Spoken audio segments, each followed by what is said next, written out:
Hello and welcome to hopefully Tanky Spiders, whatever you want to call it. It depends on what content you're running.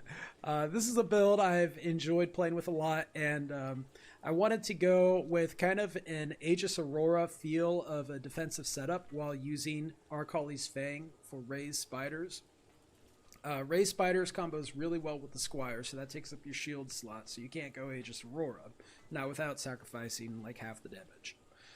So needed something else, some other way to reach that kind of defensive level. Or a lot of times people just go with the brass dome, and I did that before and I wasn't happy with it. I wanted to try something new and put together a lot of pieces that I haven't really worked with very much before.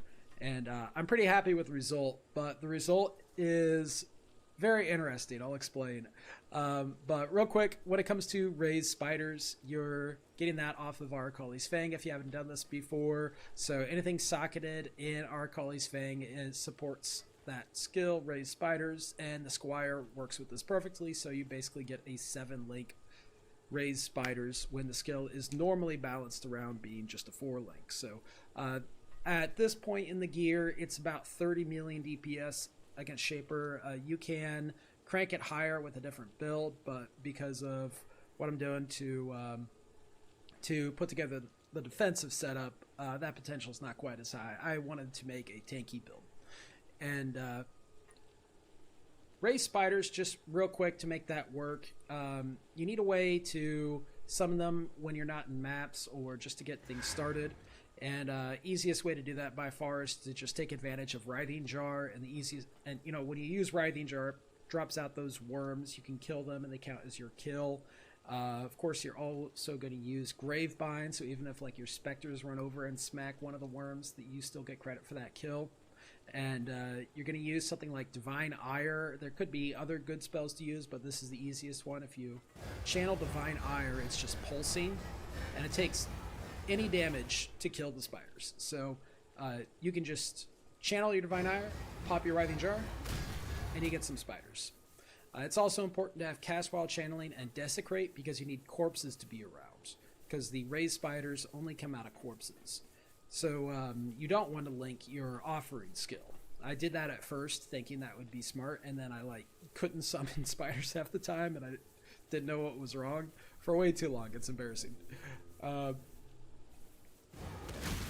you go. It's a little random, a little inconsistent, but you'll use Soul of Rislotha so that your Writhing Jar's always going to have charges when you need it, and it's not too hard to keep your spiders at 20, even in like boss fights. So the defensive package. It all starts with Divine Flesh. This is an amazing keystone off of the Glorious Vanity, and it's very simple, really. Half of the elemental damage you take shifts over to Chaos, including dots, and it gives you +5 max Chaos resist. You'll then stack this with anything else you can. 10% here in the Energy Shield and Armor Mastery, 10% of Fizz from hits goes to Chaos, and another 6% of Fizz hits goes to Chaos on the Squire Shield, which, by the way, this is the whole reason I wanted to try this again this league, because I've done spiders before. The Squire is dirt cheap this league. It was actually a little cheaper a few days ago, but that might be going up or down. I don't know. It's still at 2 or 3 divines right now. I got this, I think, for 2 or 3 divines, even with the corruption. Like, that's silly. This is a tier 0 unique. This is about as rare as a headhunter or a mage blood. Like, this should not be this cheap. So if it gets popular, that price could skyrocket. So if you want to do this, do it now. Because this is a good opportunity to play around with the Squire. There's a lot of builds you can do with Squire, not just spiders. But with spiders, you also want to use Ancient Skull and Gravebind. So that's a lot of uniques already, and we don't have a lot of room for rares here. And I went ahead and squeezed in Doppelganger guys as well for the defensive setup. So all right, I'll go ahead and talk about that. So maximum Chaos resist. That only brings you to 80%. You need another 10% if you want to cap out, which we have here, 90%, because we're taking as much as Chaos as possible. This also obviously has the side effect that a lot of the more dangerous effects going on, especially in Affliction out in the Wildwood, like all those purple flowers and a lot of things mapping that kill you are going to be chaos damage. Chaos damage is, you can almost ignore it. You totally can't ignore it. I'm not aware of any chaos damage that I've actually had to worry about. Like Al Hesman is a face roll, right? At 90% and with doppelganger guys, 40% less chaos damage taken. Also 40% less fizz taken as well, and both of those apply to dots, and you get the life regeneration. So we're able to take advantage of this because we don't have room to stack armor, and a lot of Arcali's Fangs builds go with Brass Dome, which is what I did before, and I wasn't happy with it. It didn't quite get as tanky, so I wanted to do something with that ridiculous recovery that behaves kind of like having an Aegis Immortal without actually being able to equip that shield. So to get your 90% max resist, you're going to need 3 of these small clusters. I think I spent 50 chaos in each one. You can probably roll them with alteration orbs and craft them yourself, way cheaper, but they're not too hard to get a hold of. And Cult of Chaos also rolls on Glorious Vanity, so I just needed one of those to cap off and get to 90%. And then we're just grabbing life and some minion damage, aura stuff, and we're going to combo that with Petrified Blood. And this setup, by the way, uses a level 3 Enlighten. If you get your hands on a level 4 Enlighten, which they're crazy expensive this league, maybe you can squeeze in a little more and change things up. I don't know if I'm ever going to do that on this build. I don't tend to. Like, I thought I was going to buy a... what's that flask? Progenesis. I thought I was going to save up and buy a Progenesis, but I was more than halfway to 100 divs, and I was like, no, I'd rather just play another build. I don't like going for those expensive of items unless I just happen to find something worth that much. All right, let's finish talk. I don't want to go too long on this. So for the defensive setup, Petrified Blood, you need a way to deal with that degen. Petrified Blood, that just gives a massive damage reduction, and then most of the damage that was reduced is taken as a degen over 4 seconds, pairs perfectly with damage recoup. So you go ahead and take some recoup passives like that, some recoup on the ring, and then to over sustain this, we go with the Immutable Force and Blood Notch combo, along with an Energy Shield Mastery to get most of your stun threshold based on your energy shield instead of your life, and we have much less shield than life. 500's a little higher than most people recommend, but I find it to have been reliable, and that lets us over sustain that degen off of Petrified Blood. And that's what like you'll see the life when it changes to that darker red, that's when that represents how much degen is on you. You'll see that if that changes, the life pool isn't really going down. It's usually staying full, and that's what creates that threshold, is that we're just taking very, very little damage from the vast majority of hits, and then over sustaining that damage by a huge margin, and as a result, you can kind of stand still 99% of the time. What's funny is that this build is a bad influence on me in particular, because I just kind of want to see, ooh, can I take that? Ooh, can I tank that? On death effects. Let's say there's 100 red circles and, the entire ground is covered in it. I want to go stand in the middle of all of those circles and then watch my character survive and barely take any damage from a whole screen of on death effects. The toxic spheres, those are chaos damage. You can tank huge amounts of chaos damage. I'll pull up the POE real quick. You can see the chaos max hit is 92k. The max hits are pretty accurate. The effective hit pool is not, because this doesn't really reflect the recovery. It also doesn't reflect that once you're over that threshold of when things can start to one-shot you, then you can run into these random deaths. And I did succeed in all my attempts at Uber Bosses and the Simulacrum, but there were just too many little ugly random deaths that I didn't want to upload on YouTube. So this is a very funny build to play, and maybe a big part of it is just that bad influence of I want to, like, I'm even running Arctic armor with Val Arctic armor because I want to hold still and watch my spiders. That's what I made this build for. I want to stand there and watch my spiders. I want to, right, and I want to be a bad player and drink. That was the idea. I want a build that I can play drunk. Right, I want to live up to the reputation of minions, that they're easy, and I'll go ahead and show this map here. I think I've covered, like, it's going to be in the POB for the most part. You know, like, you know why Taste of Hate is good, Darkness Enthroned is good. You put you put the gaze in the belt because you only have room for 3 Ghastly Eye jewels, so you need at least 67% on Darkness Enthroned, so this 6% per jewel goes up to 10%, and you can hit your 30%. But I'm insane, so I go for 100% effect. I don't know, I just like it. That does help you also cap your accuracy on the minions.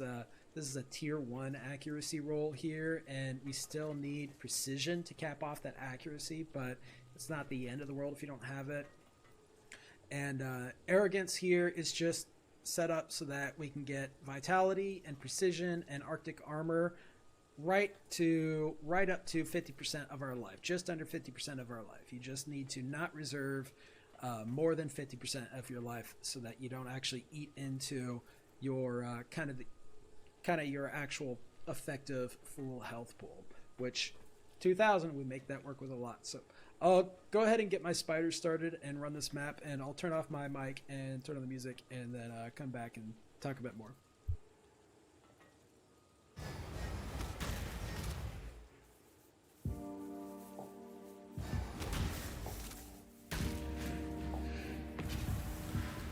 When I'm ready, and not before.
Look upon this capture with pride, exile. You are well prepared for the end. This is a fine capture.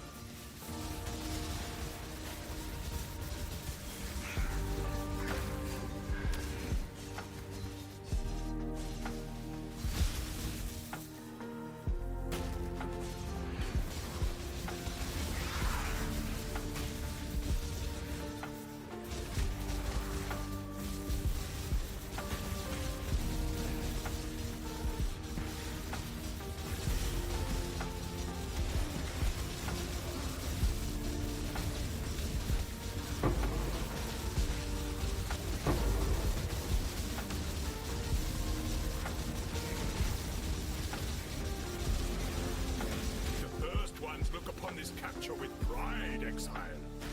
You hunt well.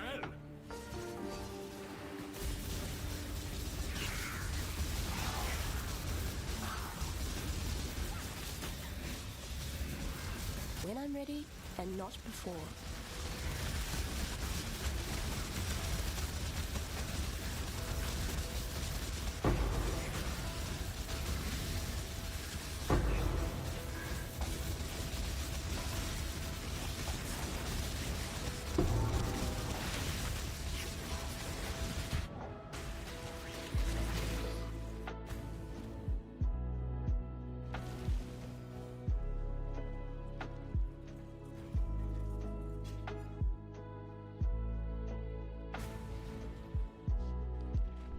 You see, you play irresponsibly, and everything is smooth until suddenly there's just a random death. But something crossed the threshold, and well, I mean, with 4,000 to 6,000 juice, I mean, some things do that.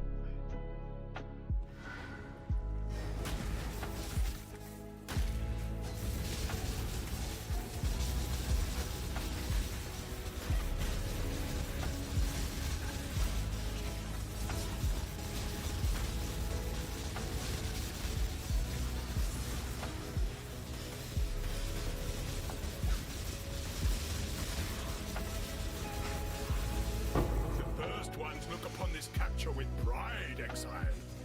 You hunt well.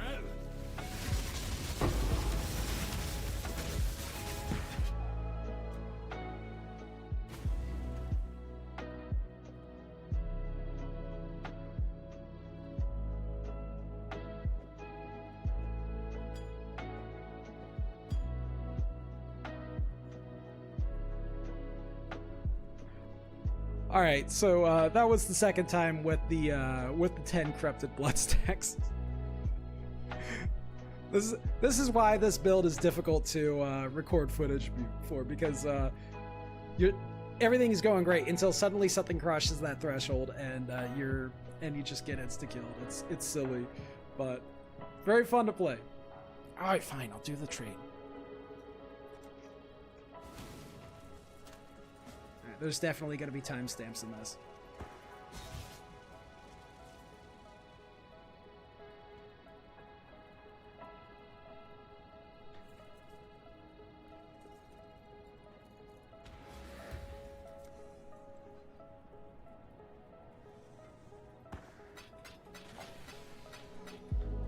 Is that right? 110? That's pretty close. Thank you, baby.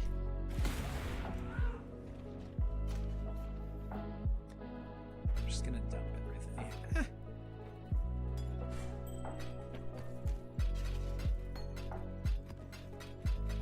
Look at this beautiful footage.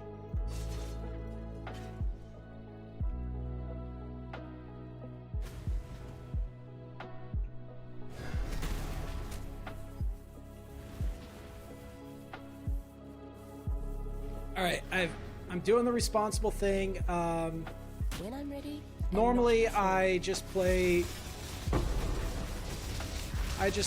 with the Oriath's End and don't care about dying to corrupted blood, because usually you can over sustain it, but I guess this map is crazy enough. Let me turn things on.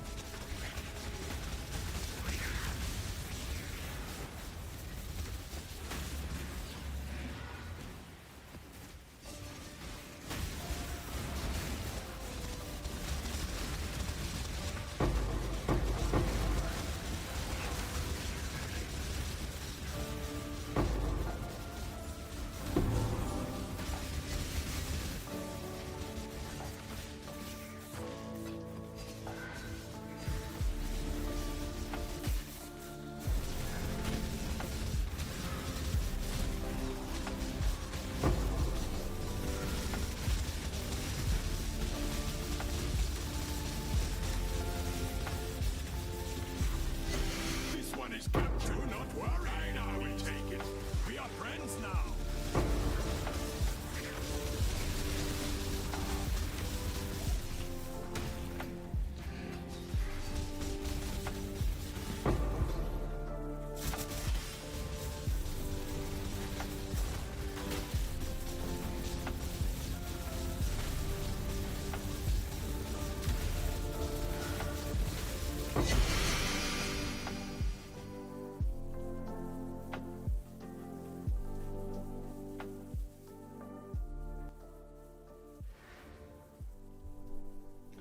All right, I'm not going to do the rest of this map in this video just because that would take a while. You saw the Abyss. This is a pretty juiced map. This is like 6k, and I got Gilded Abyss and Gilded Divs and Gilded Bestiary Scarabs. This one would take probably at least another 10 minutes to do, which I think you get the picture. And even with the melee splash, we're still looking at about 25 million DPS, I think. So the animate weapon Rockiata's Dance did more damage for sure, and where this build's at, I'm not sure how much higher these numbers could be pushed. What definitely needs to elevate this build is more life. 2k after the Petrified Blood, after everything reserved, is still pretty low. Even with all the crazy defensive layers, 2k is still pretty darn low, and anytime you find something that can kill you, it kills you easily. And that bad behavior, that bad influence of everything else being so easy kind of trains you against playing smart. Because I know for a fact that I played much smarter on any other kind of build, but I wanted something that you can kind of just play while drunk, right? So for in a different league, this build would not be very much weaker at all. In a league where mapping is much more tame, and let's say we don't have the charms, because the charms aren't doing that much for us. We get the onslaught, which is nice, but not, doesn't fundamentally change things. And another league might have other effects that could be just as powerful. We get a little more mana reservation too, but that can be overcome with other things. Like we don't have a level 4 Enlighten. This mana mastery over here isn't that far away. We could just move the tree a little bit. So this build doesn't depend that much on the Affliction setup, and doesn't need any of the new expensive specters either, right? These are dark marionettes. They just respawn infinitely, so you never have to worry about them dying. And that lets you take advantage of Jinx Juju, and literally the only thing we're linking them to is Feeding Frenzy. This is just my curse and my flame dash. You get to run around with Whirling Blades, which is really nice, except one big complaint. Desync happens a lot with Whirling Blades. Like, I'm not sure what's wrong. I tried to record a lot more footage and kept finding random deaths, and okay, a lot of the random deaths were totally just a result of the bad influence effect, but also just like Uber Duper Elder. I couldn't get a good Uber Duper Elder video because I would die to Shaper Balls that I knew that I dodged because it desynced me after Whirling Blades. And like in Simulacrum, I didn't get a good Simulacrum recording, and I hate doing Simulacrum because it takes forever, and over half of it is just a snooze fest. I would Whirling Blades and then just find myself back where I started half a second later, and I don't know what triggers it. I think there's something that the servers can't handle with Whirling Blades. Maybe it happens with other skills too. Maybe it's my internet. I don't know. But it sucks. But otherwise, in general mapping, though, it's not a problem. It's only something that kind of happens in Simulacrum and in Uber bosses for some reason. So I've got the Feared uploaded. There's like a Uber, or not Uber, but regular Shaper Slam, regular Shaper Balls. It can take a lot of those. Uber Shaper Balls, it can take like 2 or 3 of them before it's probably going to die. It kind of depends how much other pressure is going on. This whole Divine Flesh setup is very good against things that are deadly because of penetration, because when half of that damage is shifted, the penetration is, only on the portion of damage that's still the original element. It doesn't penetrate the chaos resist, right? And also, one of the cool thing, we didn't get any Eater altars, but this 40% less damage taken effect, that is not X damage reduction. So if you take an Eater of Worlds altar that says enemies overwhelm 57% of your physical damage reduction, that's not affected at all by Doppelganger guys or Petrified Blood. That only applies to your armor and effects that are specifically physical damage reduction, including your endurance charges. So you know, you're usually not actually getting 34%, right? Because armor doesn't really work like that. But losing just the armor and the endurance charges doesn't really increase the amount of physical damage you take very much. Which, by the way, I'm going for them because they are still nice. Just crafting that off the bench. You just need an open suffix and an exalted orb. And that's pretty much covers the whole build. Like, I'm not going to make this an in-depth overview. Of course, I'll link the POB, and I'd be happy to hear any ideas or questions. And I'd say I could get this a higher level if I can find a way. I'll post an update to crank up the HP significantly, but there's not really much else you can do. Like, maybe go for a really good Glorious Vanity, because, you know, some of these nodes give some life, but 2 points for only 7% life isn't really worth. Ended up coming down and grabbing this whole Constitution wheel. The changing your low life to 55% threshold doesn't work with Petrified Blood, because Petrified Blood specifically doesn't affect damage that only affects damage that would take you below half-life. It specifically says half-life. So even you might think that would work because you can go up, you can heal up to half or to low life to 55%, but that 5% is worth a lot less than the rest of the percentage, if that makes sense. I don't know. It's kind of complex, but it's also not that complex. Yeah. POB's linked. Thanks for watching.